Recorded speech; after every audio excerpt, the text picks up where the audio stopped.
Hello, everyone, and welcome to the Canada School of Public Service. My name is Vanessa Vermette, and I'm the Vice President of the Innovation and Skills Development Branch here at the Canada School. I'm pleased to welcome you to our event today, which is part of the Virtual Cafe series. This series aims to introduce public servants to distinguished speakers and explore interesting ideas through conversation. Before we begin, I'd like to acknowledge that since I'm broadcasting from Ottawa, I'm on the traditional unceded territory of the Anishinaabe people. While participating in this virtual event, you may be joining from different places and be living, working, and learning in a different traditional Indigenous territory. I invite you to please take a moment to reflect on this and to think about what we all can do to support Indigenous reconciliation. Today, we have an exciting event in store focusing on the relationship between advanced technology industries, global competitiveness, and domestic prosperity. One of the early promises of globalization was that the increased trade and openness amongst countries around the world would generate new benefits for everyone. The reality of globalization, however, has been far more complicated. And today we're going to hear from two incredible speakers, each with unique views on the ways in which investments in advanced technology industries can help shape global competitiveness. Our first speaker is Dr. Robert Atkinson, the founder and president of the Information Technology and Innovation Foundation, recognized as one of the world's top think tanks for science and technology policy and based in Washington, D.C. Robert has authored many books and previously served as co-chair of the White House U.S.-China Innovation Experts Group. Our second speaker is Ian Stewart, the president of the National Research Council of Canada. Prior to joining the NRC, Ian served at a number of federal departments and agencies, including as Associate Secretary for the Treasury Board Secretariat and Assistant Deputy Minister of Policy at the Department of Innovation, Science, and Economic Development. In September 2020, he was also Deputy Minister at the Public Health Agency of Canada, where he was responsible for implementing Canada's national COVID-19 vaccine rollout before returning to the NRC. In addition to our guest speakers, I'd like to also introduce our event moderator, Dr. Shannon Quinn. Shannon is the Secretary General of the National Research Council, where she's responsible for advancing the Government of Canada's science, research, and innovation agenda.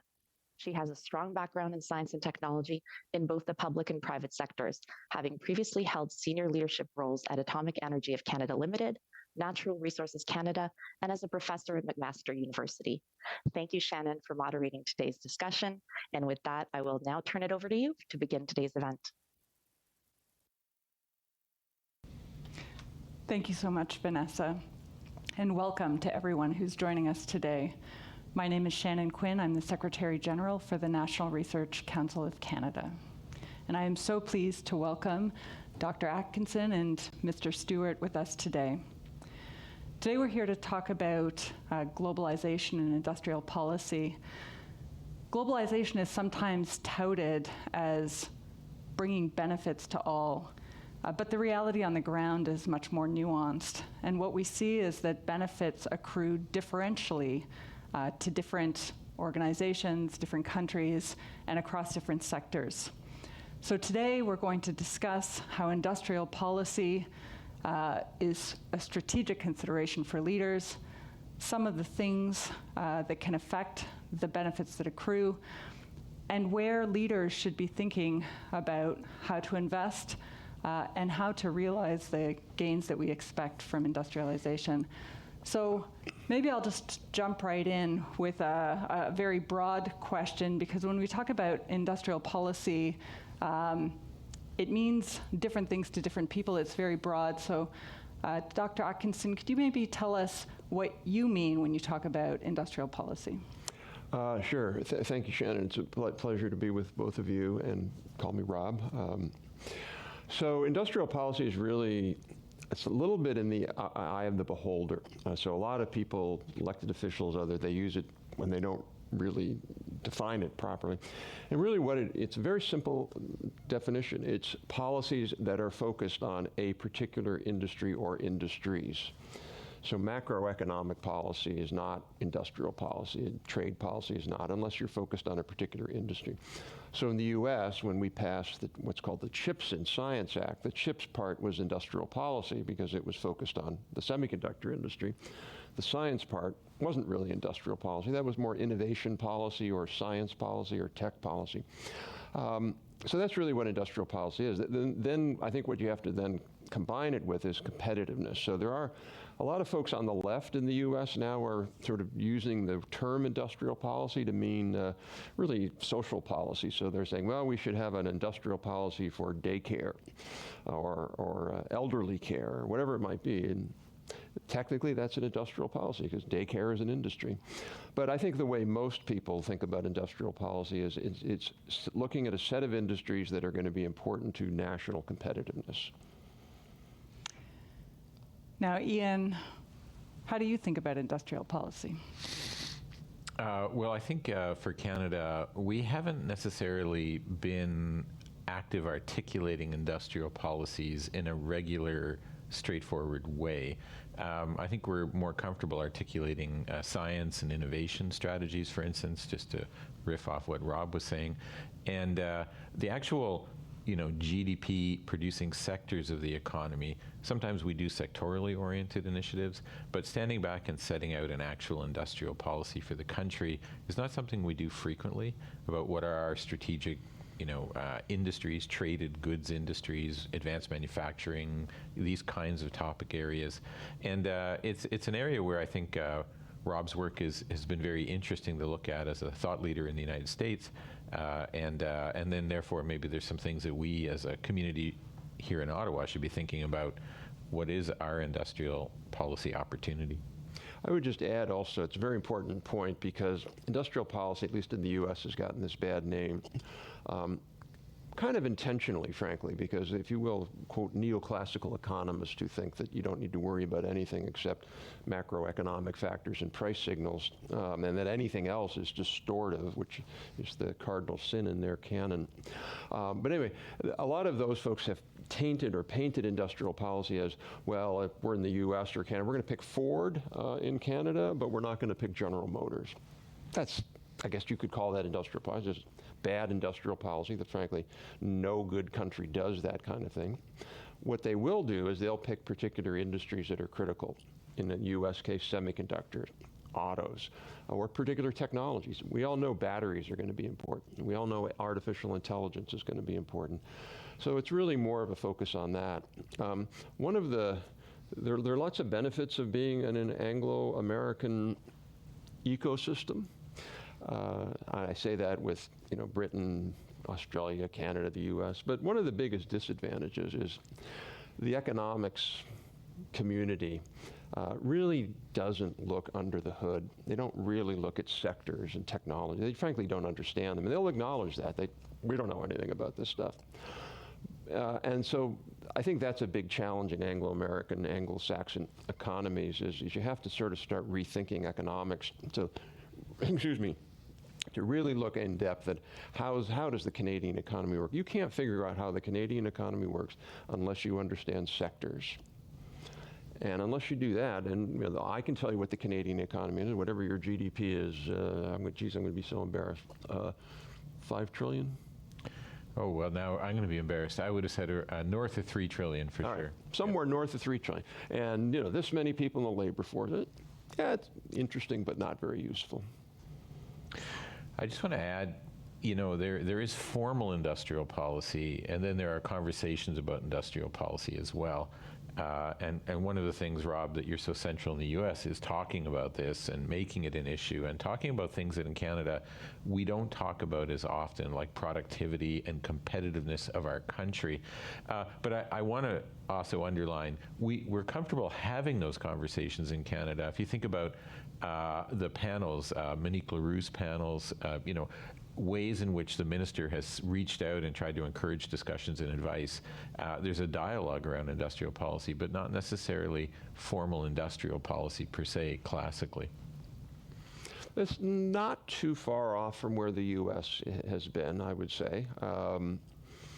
Although the CHIPS Act, which was passed by the the Senate and the House, signed by President Biden this summer, was sort of, in a way, crossing the Rubicon, because it was like, really for the first time in a long time, Congress said, this is an important industry.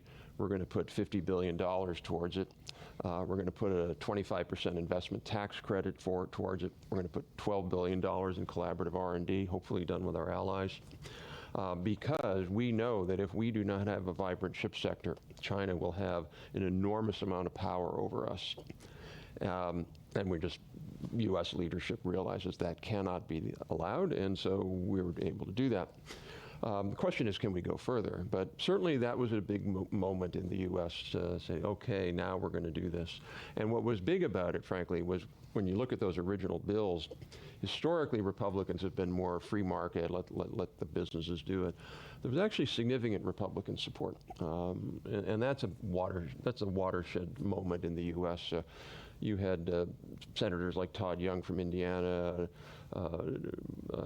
John Cornyn from Texas, a Republican. A lot of Republicans who embraced this. Even if they didn't sign on to the bill, there were Republicans who supported it, but for other reasons couldn't sign on to the bill.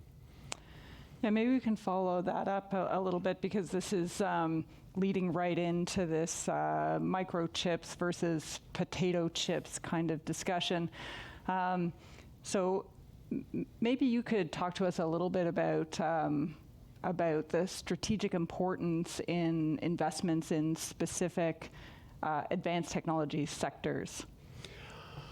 Yeah, so there's a great line by Alexander Hamilton, who was really sort of the founder of American industrial policy. So it was Hamilton versus Jefferson back in the early days of the Republic. And Jefferson was this agrarian, wanted farms all across the country. And Hamilton was, no, we've got to have industry. And he said, the reason we have to have industry is we can't be dependent upon Europe for our control. And what was really interesting about this, and very few people realize, is in 1816, Jefferson wrote a letter to a colleague. And what he said in the letter was, I was wrong. I thought we were living in this world of total free trade in harmony with our friends, and the British were our enemies. Now, I have to say, I tell my American friends here when they say, well, the British burned our White House. I was like, well, that's because we burned Canada's White House, and they don't seem to learn that in school. But in any case, so the reason now the U.S. feels like, some people in the U.S. feel like we need an industrial strategy is really around three main things. One is, Hamilton said, what you don't want to be is a drawer of water and a hewer of wood. In other words, you don't want to be a natural resource dependent economy, because essentially, at the end of the day, you lose control. And I think we just have to look at Russia for that. After the invasion of Ukraine, the U.S. government was able to get 30 countries, including Canada, to sign on to export control restrictions for chips to Russia. That is hurting Russia. Russia is, I'm sure, thinking, man, I wish we had more chips because we can cut them off. So that's one thing. The second part of that is these industries pay high wages. In the U.S., they pay about 80% more than the average wage. The third factor is that these advanced industries are traded. So in theory, it's a little easier for Canada to run a trade surplus if you wanted to. You can just sell a lot more oil and a lot more wood and a lot more nickel and all the things that you have. But it's harder for the U.S. And for the U.S. to not run a big trade deficit, we have to have strength in advanced industries.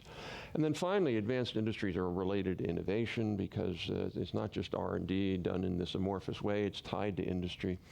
So in other words, a country that doesn't have core advanced industries fundamentally is just not a modern country.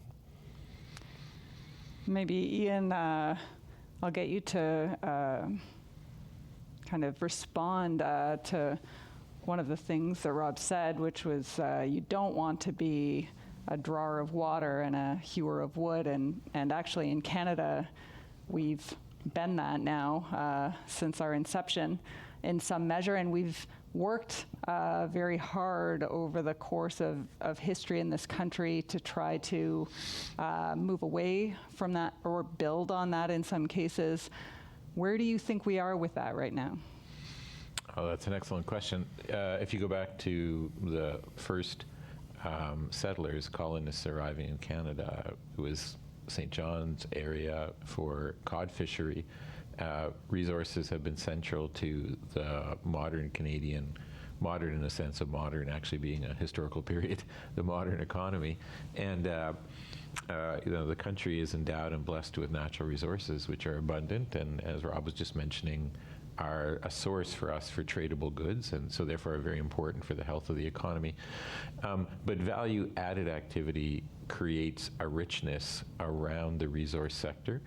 We should note, first of all, if we're simply pumping oil and gas, or cutting down trees and shipping whole trees, we're not adding value, we're not processing, we're not creating opportunities for high-wage jobs, knowledge-intensive jobs. So there's a richness to be leveraged from our resource endowments, and we've actually suffered. We have not succeeded sometimes in doing as much as we could. A lot of our exports are commodity exports and not necessarily value-add activity, and a particular Canadian challenge, which commentators have noted for years, is that we ship things to people who make value-added products and ship them back to us at a much higher value-added premium and benefit for their economy. I think I was reading an example of toothpicks being sent to us from China, which, if you think about it, is a bit extreme. But wheat for pasta. The pasta ends up being made in the States and sold back to Canadian consumers and so on. So there's lots of examples of that. Those are value add. They're rounding out. They're leveraging our sector. Famously, our forestry sector is using equipment which is not made in Canada. And so people ask, is there an opportunity there that we missed? Certainly in the 50s and 60s, we did miss that. Maybe as we move to digital and low carbon technologies, maybe there's an opportunity for new Canadian disruptors to come in and be the providers of the equipment for some of the harvesting that we do in different sectors of our resources. So that's an interesting opportunity that technology brings. But then we have several core kind of advanced manufacturing areas as well in the country. And I'd say they're revealed industrial policy. Certainly they were official, explicit industrial policy. If you think about the automotive industry and the Automotive Pact between Canada and the US, really enabled industrialization and the supply chains around automotive, which had a huge impact on the Ontario economy, the Canadian economy. You think about aerospace, we have aerospace in a number of centers across the country, but if you think about the Montreal aerospace, it's truly one of the leading clusters for commercial airspace and vehicle and assemblies and motive power. It's a rich ecosystem. That's the legacy of people paying attention to ensuring that we do have advanced manufacturing. But I think more recently we've done less of that explicit industrial policy. When I say more recently, I'm thinking 80s, 90s, whatever we're calling the first decade of the 2000s. And it's for the reasons that Rob was touching on.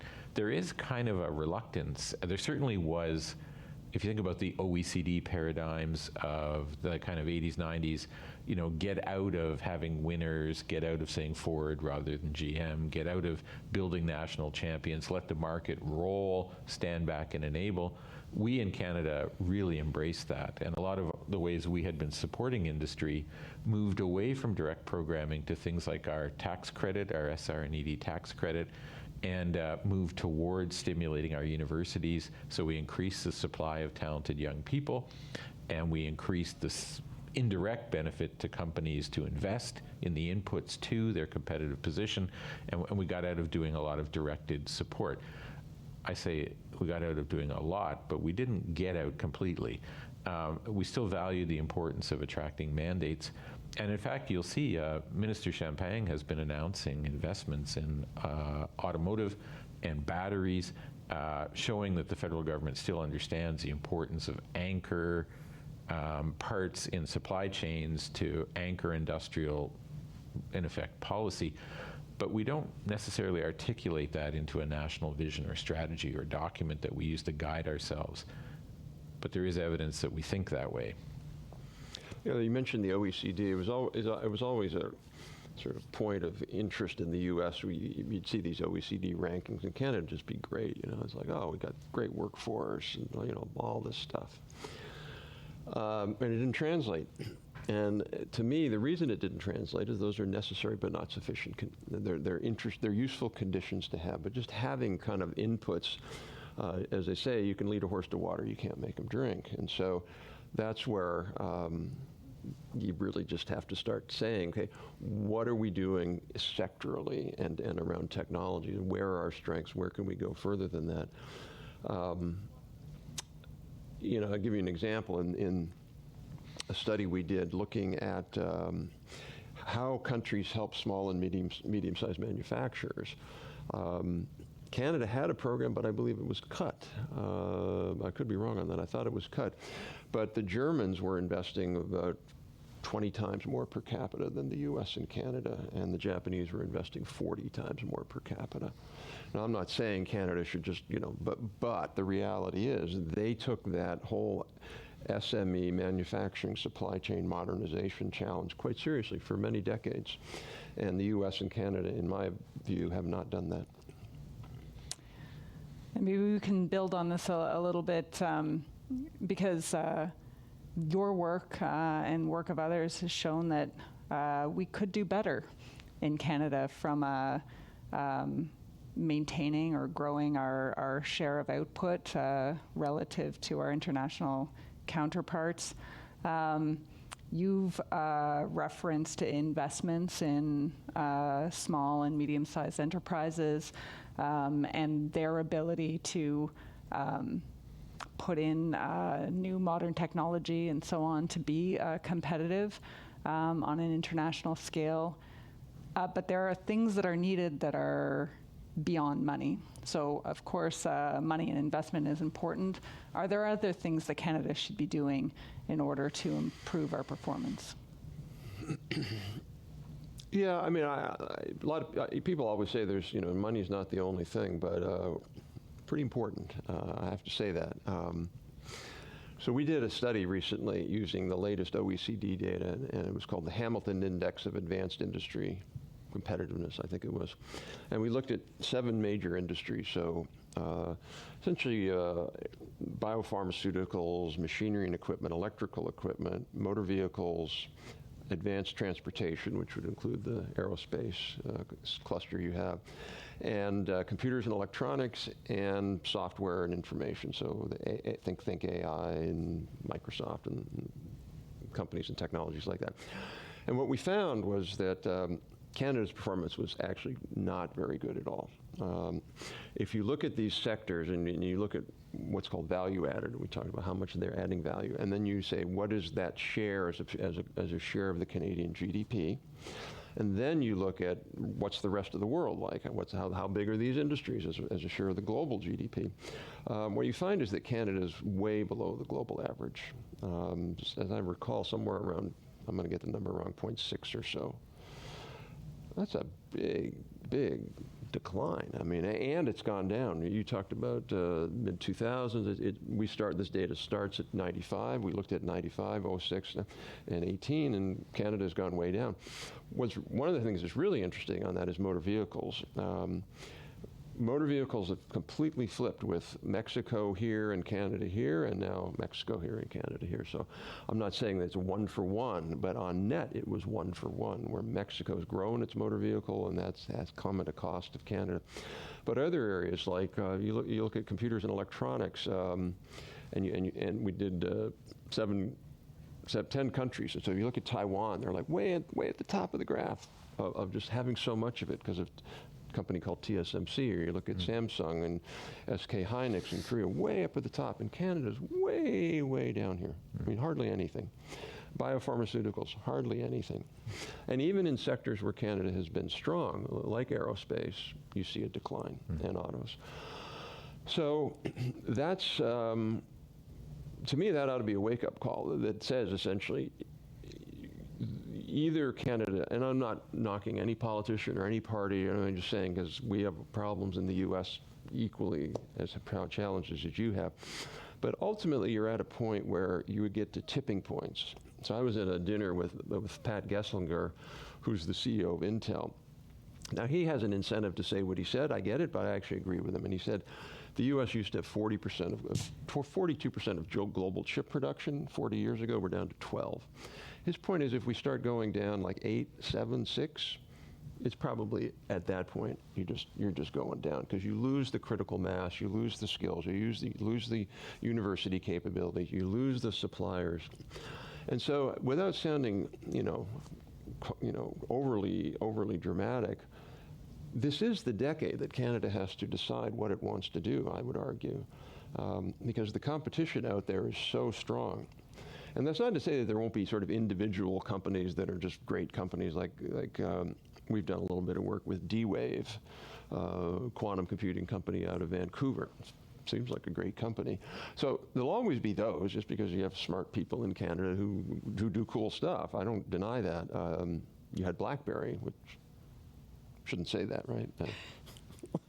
But the point being, if you want to do something more than just rely on entrepreneurial talent, which is important, there is these ecosystems here that have to be looked at very carefully, I would argue. Now, Ian, I think you probably have some insight or views here based on the work that we do at the NRC. I do, but before that, I would say I just want to underline the work that you did, the report, your Hamilton Index report. I think anybody working in federal economic policy sectors, whatever department, whatever location you're in, should read that report. It's like a summation of where we are and where we've been over the past 20 years. And it is a wake-up call. I read it and I was deeply troubled, I think is the only language I could use. We've seen for years, for those of us who work in the economic policy community here in the Government of Canada and provincially as well, we've seen many of our indicators just going the wrong way for year over year over year. And eventually that starts to manifest in your basic GDP numbers. And your report has pulled out very well what it means for us. We know anecdotally that pharma left Montreal, Toronto.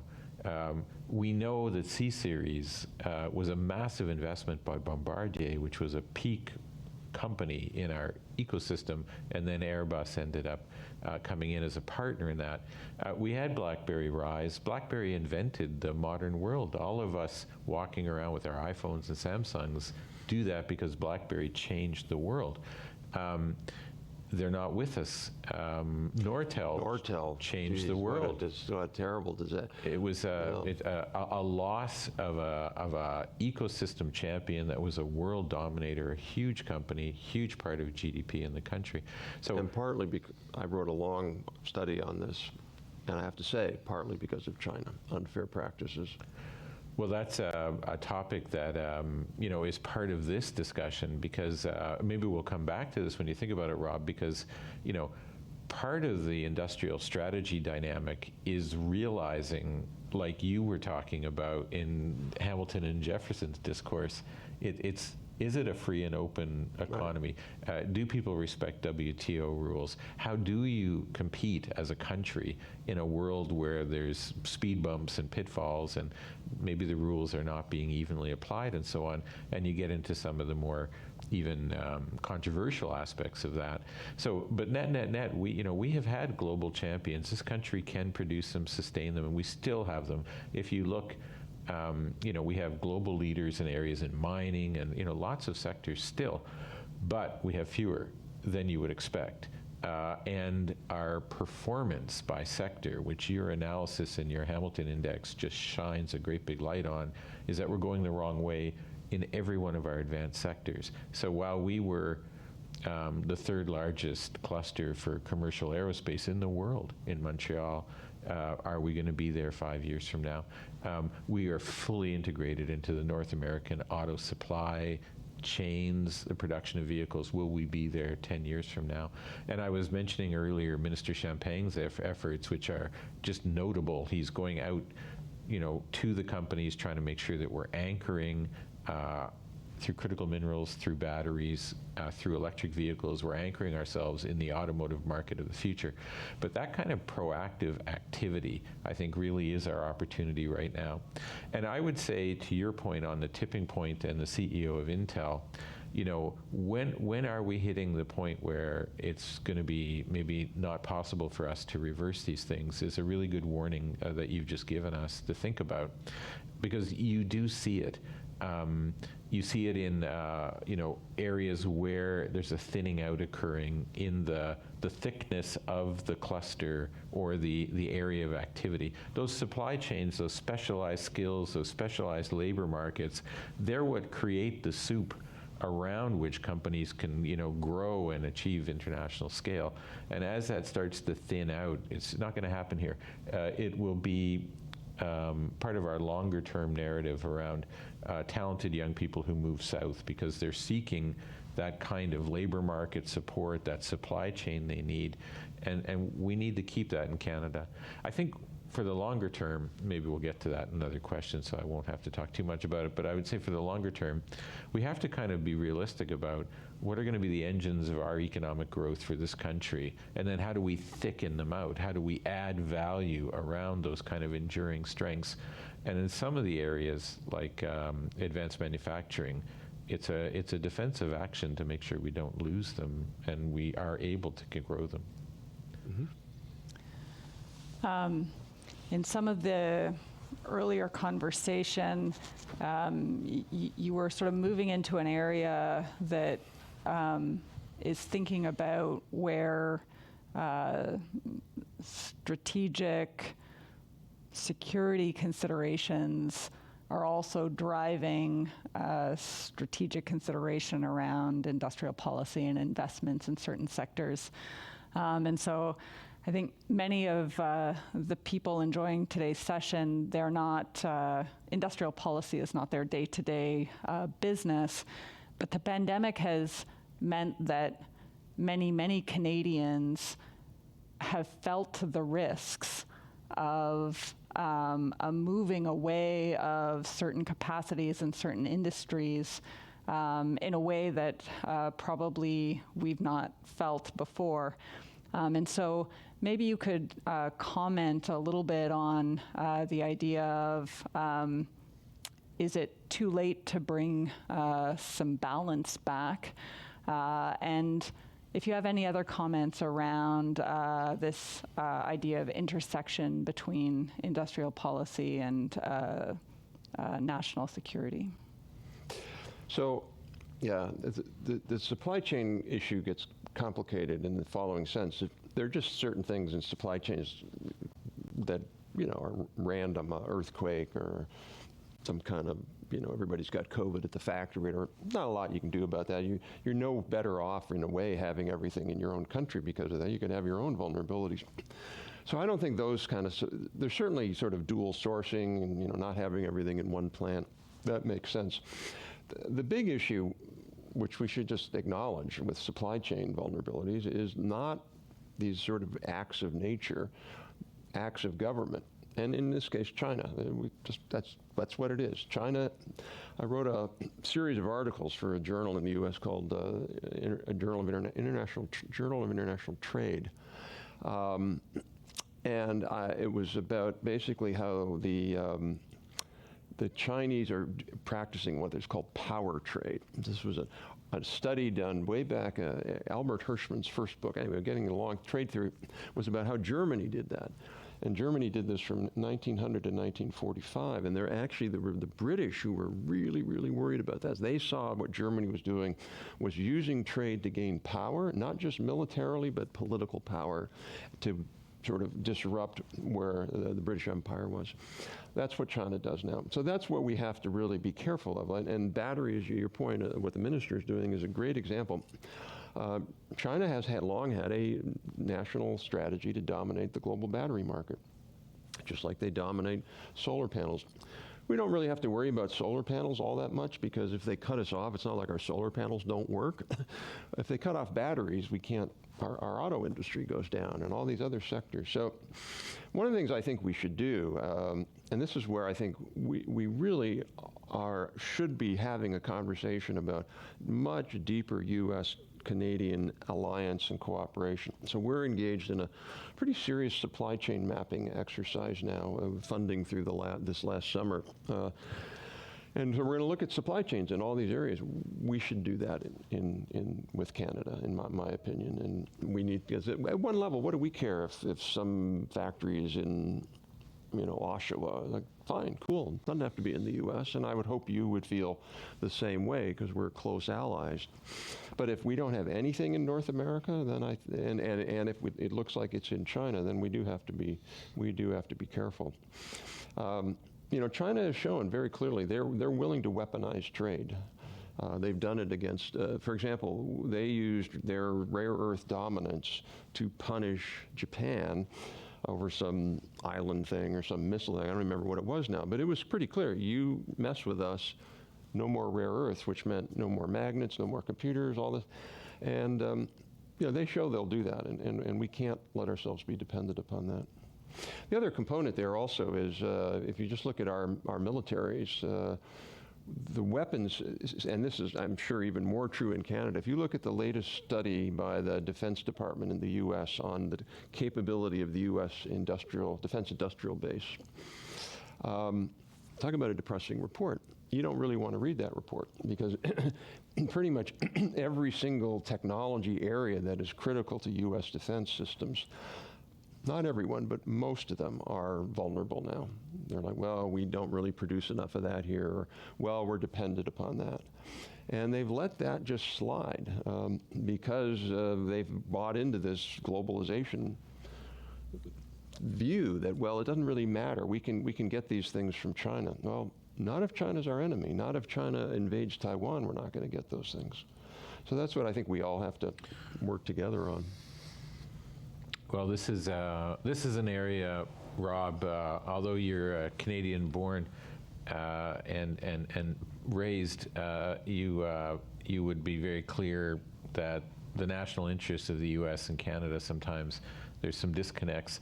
We had examples of that. I had the privilege to work on our pandemic response at the Public Health Agency for a year, and we had a period where we had questions about supply delivery, of course, from China and other overseas supply chains, but we actually even had a period as well where we weren't sure we were going to get deliveries from the United States, and the previous president was making comments about how those shipments would not come to Canada, they would go first to Americans and so on. And I think for a lot of Canadians that was sort of a kind of a what kind of moment, like what? Because Canadians have a very integrated approach mentally with Americans, for family reasons, educational reasons, recreational reasons, but also massively economic reasons. We're integrated into a North American market. Our auto industry is geared towards integration with the American auto industry and so on. We have a lot of aspects of the Canadian economy that are actually north-south. Sometimes if you look at the trade flows, you're struck by, it's not an east-west flow. It's a series of north-south flows with east-west, but less than sometimes you would think. And of course, that highlights the importance of having lower trade barriers within Canada, but also it underlines our extreme interest in the United States. And as we go into this more challenging period where perhaps international trade is not as free and open as we had thought previously and would hope, we North Americans do need to think more in an integrated way. I think the CHIPS Act reflected that. When it thinks about semiconductor supply chains and so on, there is that awareness. But within the United States, which is a huge, complex, multi-leveled, multi-player, multi-interest environment, not everybody's indifferent about where an auto assembly goes. And Canada has been on the losing end of a number of decisions over time, and I think Canadians would embrace a concept of North American supply chains given the structure of how our economy operates, given that north-south orientation in a lot of our supply chains. So that's an area where I'm hoping we'll see more. Now, it gets into other considerations. It's two countries with different interests trying to make sure that they're finding the mutual shared area of opportunity. But on an economic policy front, I think it's really an area where we can do more work together to try and harden up our supply chains and increase our resilience. It's interesting you talk about military supply chains alone. One would think that from a national security perspective, being able to produce the boots that you're wearing for your desert mission or whatever you have going, your snowmobiles for your Arctic, whatever you're doing, you would think that you want to have guaranteed access to that. But actually in practice, it's quite difficult. And we haven't necessarily had as many of those key industrial productivity components locked down, certainly in Canada, as we would need to be able to have that kind of security you're talking about. So it's an area, I think it's ripe for more discussion between Canada and the US and economic actors in both of our jurisdictions. To be fair to President Trump, he was responding to almost this antithesis of that view. Globalization, openness with everybody. And so Trump took the pendulum and just shot it way over here. Way too far, and never should have included Canada, never should have included Europe that way. But I think that's not going to happen again. Even if you have a sort of a America First Republican in the White House, I just can't imagine that you're going to see that same thing. Most of the Republicans who are, I'm not saying President Trump won't win again, and I don't know if he wins, if he's going to, what he would do, but that's seen, I think, for most people, including Republicans, as having gone too far. And particularly now with this view of if China really is the challenge, we can't afford to alienate our friends and our close friends. And so I understand the concern in Canada, but I think actually the upside is much bigger now than we think. That there's just a lot of talk in Washington. Every single panel, every single discussion is, we need to work with allies. We need to work with allies. So I think there's a big opening there. Now we've talked about how government has an important role if we're going to sort of turn around our trend lines here in Canada with respect to our output, our competitiveness. The academic sector and businesses themselves, do they have roles, and what should they be doing?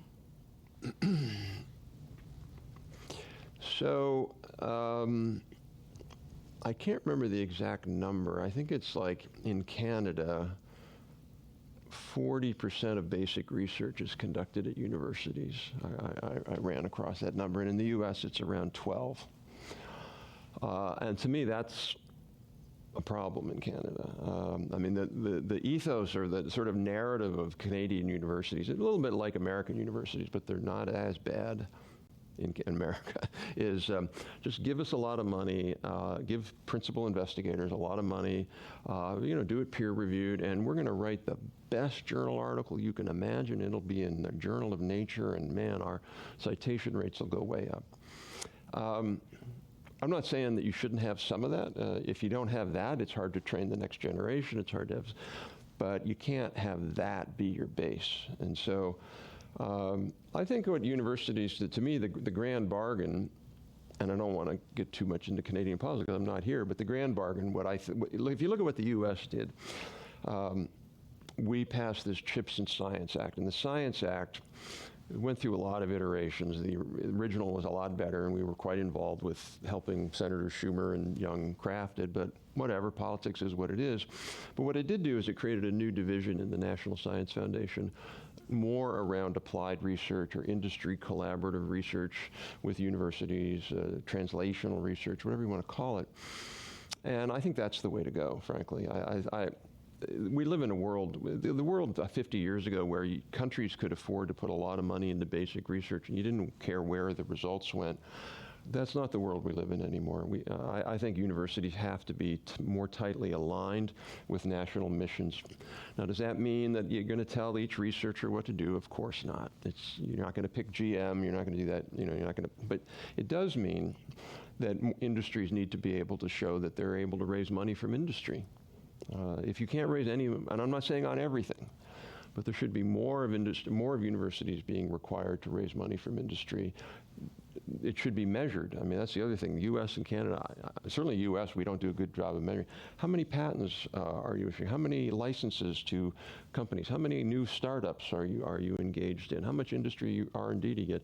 In Sweden, they actually give universities money on the basis of that. So the universities are doing well on these sort of not just knowledge creation, but knowledge transfer. They'll get more money. So that's one thing I think we could do, or you could do. The second is I've followed this, what's it called? The R&D credit. I can't remember the name of it. Scientific Research and Experimental Development Tax Credit. Yeah, well, number one, you need a shorter name.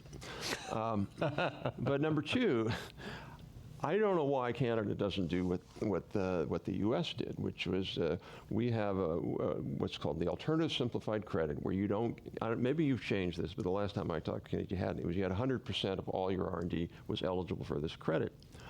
Why would you do that? I'll be blunt, because you're rewarding R&D that nobody's going to go below 50%, and you're just rewarding R&D that companies are doing.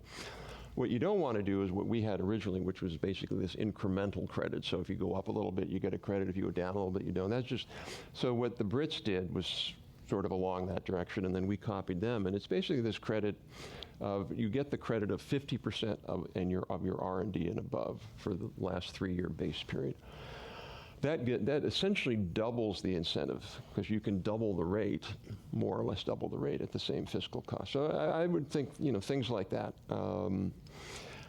I think in terms of companies, one of the things I do think is a challenge in Canada, being a Canadian, where you talked about people coming way over. My parents, grandparents came over, and some of them in the potato famine, and settled in farms in Peterborough, outside of Peterborough.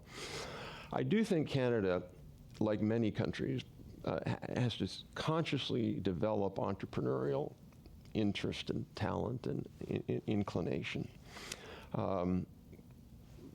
Canadians just aren't as entrepreneurial. I'm going to say that. They just aren't.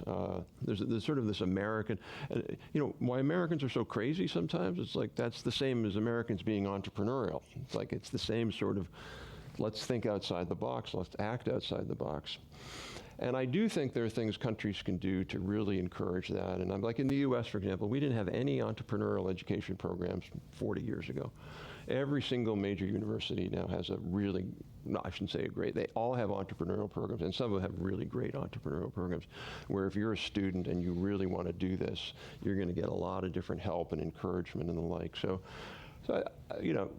Canadian education system is great, so it's not like you don't have that, but injecting more of that risk-taking and entrepreneurialism, I think, is something that the jury is out whether countries can do it. But you look at Sweden 15, 20 years ago, they were like, well, we're not entrepreneurial, we're Swedish.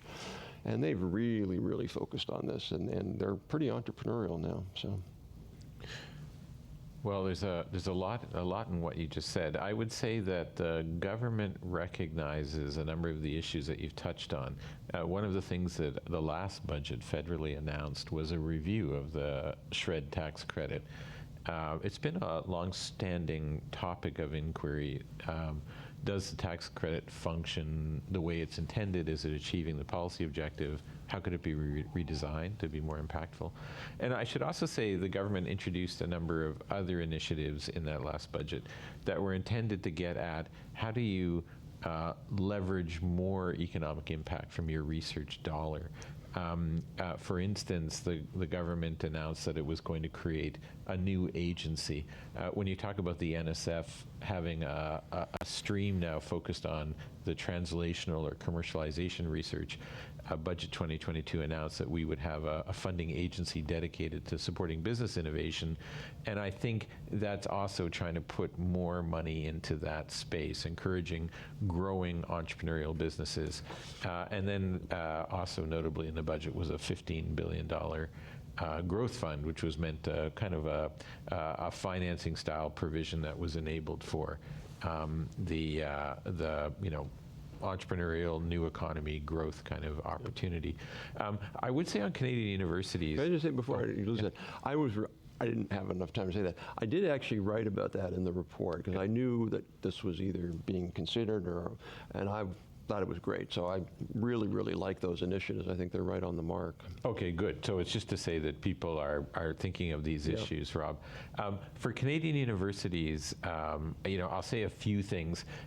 The absence of large-scale private sector R&D, business expenditures on R&D in Canada, kind of is actually, I think, the issue in our tableau. If you look at our statistics about who's performing R&D in relation to our peer group, our universities stand out because they're doing a very appropriate level of research.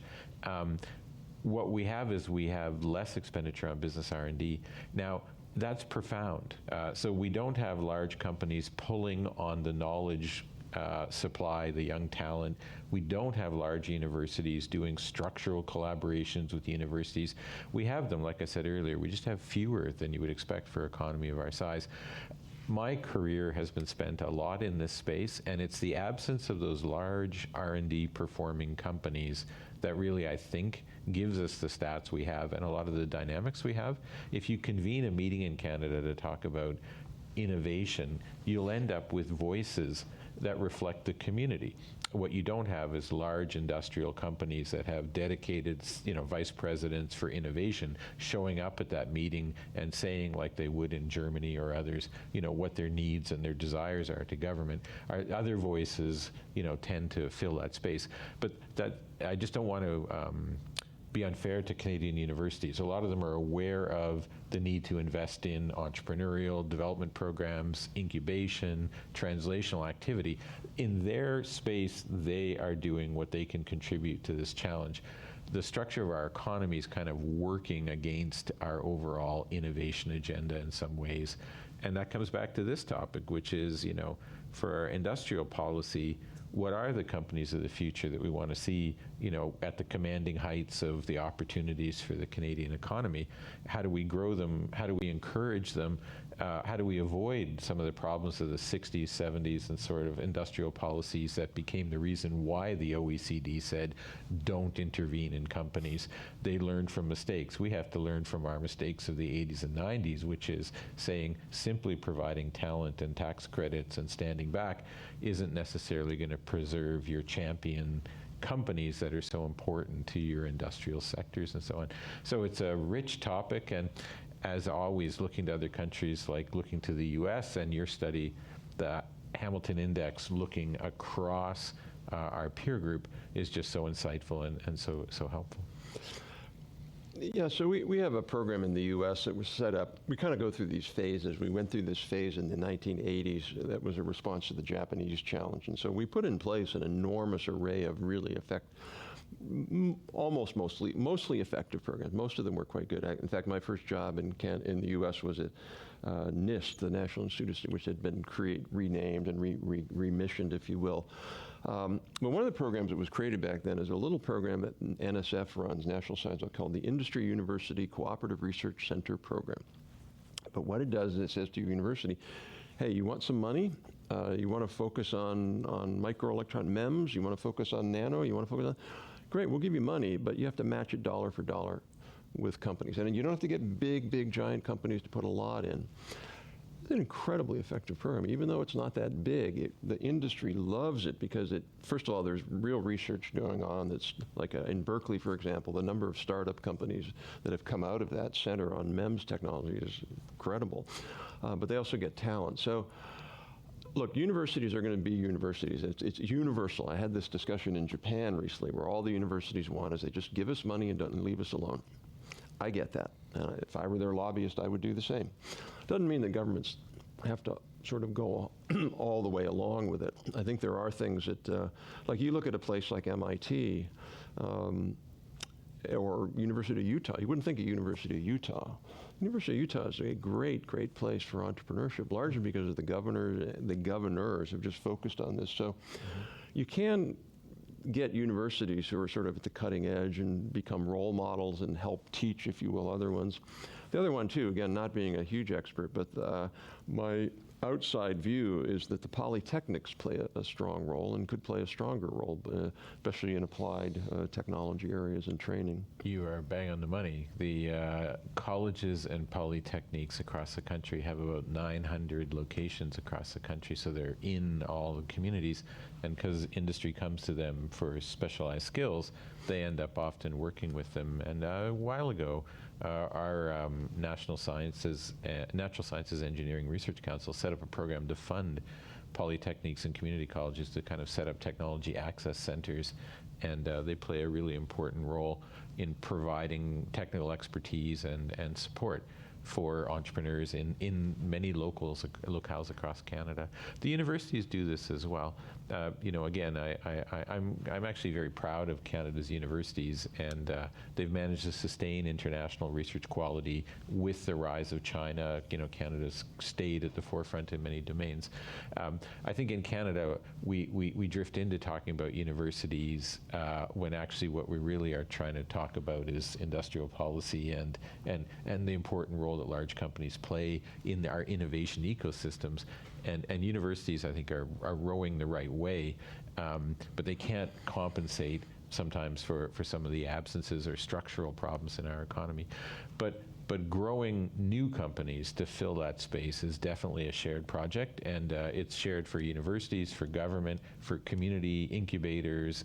Municipal governments play a huge role. Provincial governments in Canada play a huge role, and trying to take companies like D-Wave that you mentioned earlier in your remarks and make sure that they become all that they can become, is a huge part of what we're trying to do.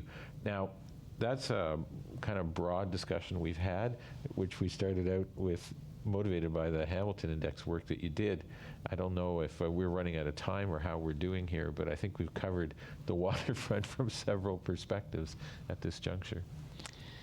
Yeah, so we're coming down towards the end, and before I thank you very much, maybe just an opportunity. Is there anything else that that maybe you were hoping would be drawn out that you haven't had a chance to say?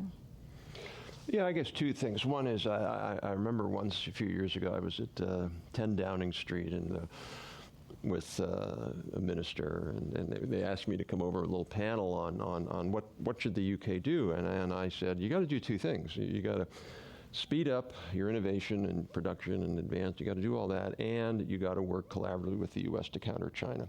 Because if you only do the first, it's not going to succeed. And I don't expect Canada to be at the, quote, tip of the spear.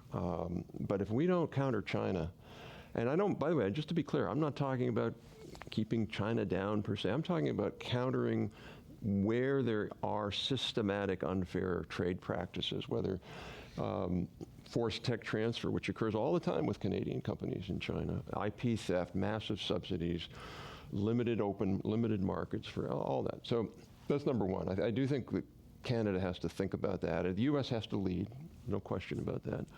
But I do hope that Canada can come along for the ride, because it's really important.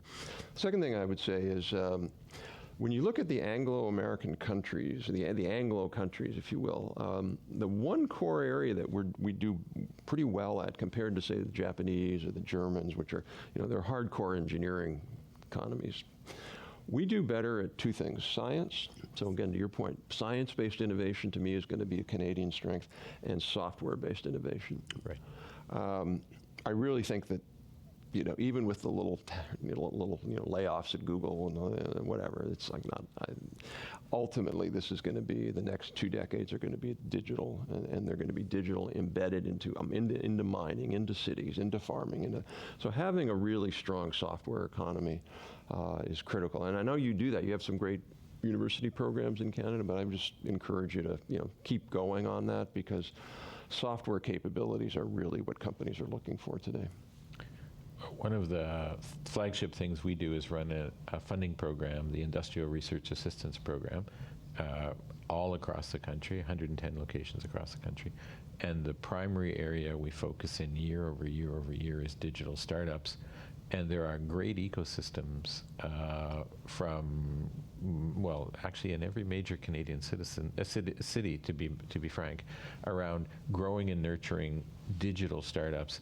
And I agree with you. When I travel internationally, Germans want to hear, how come we're so successful at growing digital startups? What's our secret sauce? Now, being from the NRC, I think IRAP plays a huge role in that, but it takes many hands to create a good digital community, and it is a strategic advantage. When I was in Israel earlier this year, they were explaining how they want to use their digital startup strength to leverage into ag tech, to leverage into med tech. And we in Canada do that as well. It's a real opportunity for us on our innovation. I mean, I think, yeah, absolutely. I think that is the next big thing. I mean, I hate that term, fourth industrial revolution, but ag tech, mining tech, you name it. Embedding, auto tech. If your auto sector is good at software, which is an advantage we have in North America. So I do think that thinking about how do you create that integration between kind of traditional industries and have them drive the next wave of innovation through integrating IT is critical. Well, thank you so much, Ian, Rob. It's been thought-provoking. It's been honest. I think we've all been challenged to think about how we could do things differently and in some cases better. So thank you so much. Thank you.